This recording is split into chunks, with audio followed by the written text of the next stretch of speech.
Greetings, ladies and gentlemen. Today we are making samosas. If it's your first time on my channel, like this video, subscribe to the channel, and click the notification bell so you can be alerted whenever I upload a new recipe. Today we'll need beef, pepper, cooking oil, spring onions, salt, and red onions. First things first, you're going to heat some cooking oil, just about a tablespoon, and measure that into the cooking pot. Let's say 2 tablespoons. Follow that with your onions. We're not browning the onions, we're just steaming them a little bit to get the juices out. So we'll cover that for a few seconds, get the juices flowing. No more than 20 seconds. Mix it up first and make sure that each piece is well coated in oil. Cover it for some 10 seconds or so. Follow that closely with the beef. Get all of that in there and give it a good mix. Make sure all the oil and onion is well mixed with the beef. Remember, we are not using any water. We just want to slow cook this in its own juices. So we'll cover it and let it cook under minimum heat.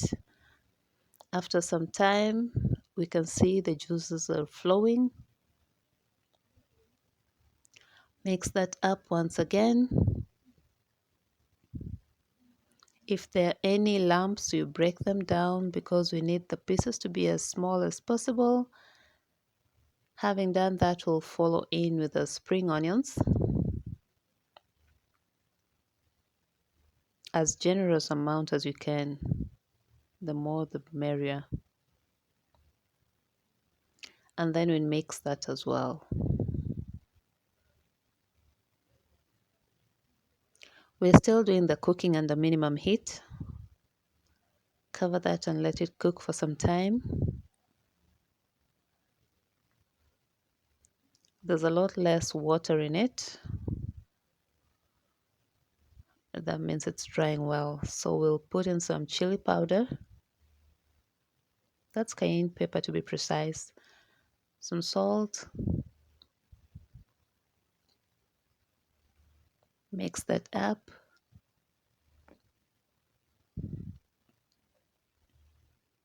And cover so it can cook. By now, I'm quite confident that our beef is ready. So we'll just mix it really well, top to bottom, get all the pieces at the corners, make sure the salt and spice is thoroughly incorporated. Our beef is officially ready, so we'll let it cool because you don't stuff your samosas with hot filling. We are going to prepare some glue for our samosas. It just needs flour and water. We're basically making a paste. It should be as sticky as possible. This is what we're going to use to hold our samosa pockets in place after we have folded them. So you just need to give this a very thorough mix. Meanwhile, I shared a recipe, not particularly a recipe, but rather I showed what to do with the leftover glue in the link below. We'll cover that up and set it aside as we stuff our pockets. In the link below, I also indicated how you're going to make your pockets. So we'll start folding from the curved end, bring that to the center. Do the same thing for the other side. And then the pointed top is what we are going to fold downwards to make our triangle. I'll go over that again just in case there's somebody behind you wondering what you're looking at. I'll show you how to do it again. We are paying attention to the curved side. That's the side we're starting with. So you bring that corner to the center, do the same on the opposite side, and then fold it like that. That's pretty much the mechanism that goes into folding samosa pockets if you choose to use the quarters.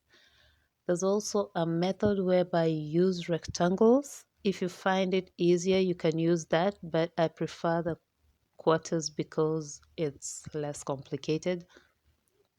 The rectangles aren't complicated either. I just find this simpler. And like I always say, this is a channel where you do things the easy way. So I'll start by applying glue on that side. Not too much glue because it's going to become slippery instead of sticky. Once that is done, I fold over the opposite end, taking care not to leave a gap at the bottom. And then we have an opening over there that we are going to stuff with our filling. Our filling being minced beef, the same one that we made from before. So here is our pocket. We'll hold it open and then stuff it like that. Make sure it goes all the way to the bottom so that we don't have gaps in our samosas. Tap it and make sure all the pieces go as far down as they possibly can. Don't fill it too much because you need space to fold the top. Once that is done, you fold it like this. Still taking care not to leave the corners open because that will make your filling get out while you're frying. And that will create a very messy splash because it's wet. So we'll put some glue on the upper part and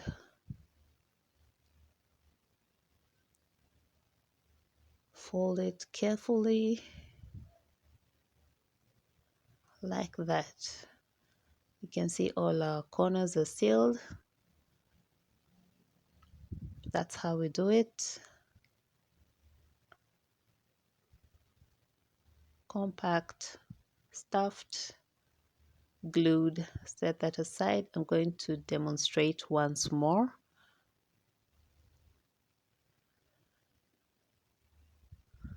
We're paying attention to the curved side because that's where we're starting from.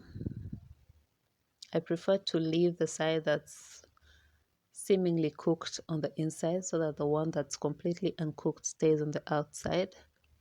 You fold it like that. You bring the opposite side over that, and then the triangular shape that is at the top, you fold it over downward. So we'll put some glue in there, following the same procedure as the first one. Fold the opposite side over the glued section like that, taking care not to leave a gap at the bottom. And then we have an opening. You can see the bottom is completely sealed. We do not have a hole there through which our mince pieces can fall through. Once that is done, you hold it open, you stuff it, shake it, tap it, do what you got to do. Just make sure the pieces go all the way to the bottom. Don't leave the bottom empty. And again, don't stuff it all the way to the top because you need space to fold it over. So we'll fold that section like so, taking care not to leave the corners open.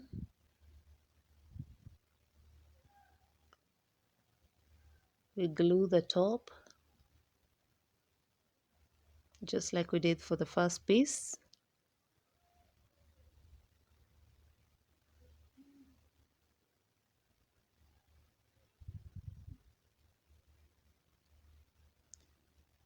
And finally fold it downwards like so. If you notice there's a gap at the corner, pay attention to it before the dough stiffens, because you need to close it up before it dries so that it can stay in place.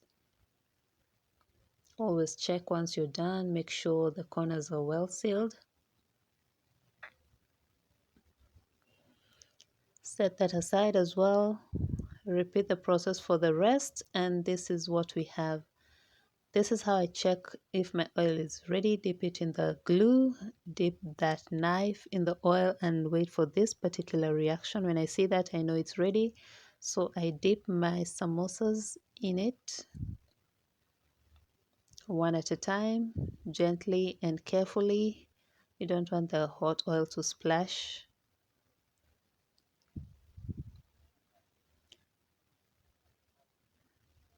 Don't overcrowd your cooking pan or cooking pot or whatever you're using, because we don't need them cooking on top of each other. They need to have space so that they cook all around. Give that some time. Then when you notice the edges are browning, that will mean that the first side is ready. So you're going to flip them one at a time for the second side to cook.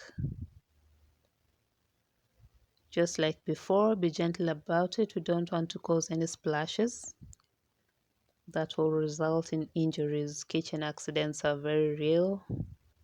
Avoid them whenever you can. So we'll give the second side a chance to cook, and when that is done, we drain it and set aside. These are our samosas, looking nice and golden. That pimple effect is actually avoidable. You can avoid it by making your pockets a little bit thicker. You can also avoid it by setting your stuffed pockets aside for a while before you fry them. But because I was pressed for time, I just fry them immediately. This is our samosas inside, and it looks good. Bye.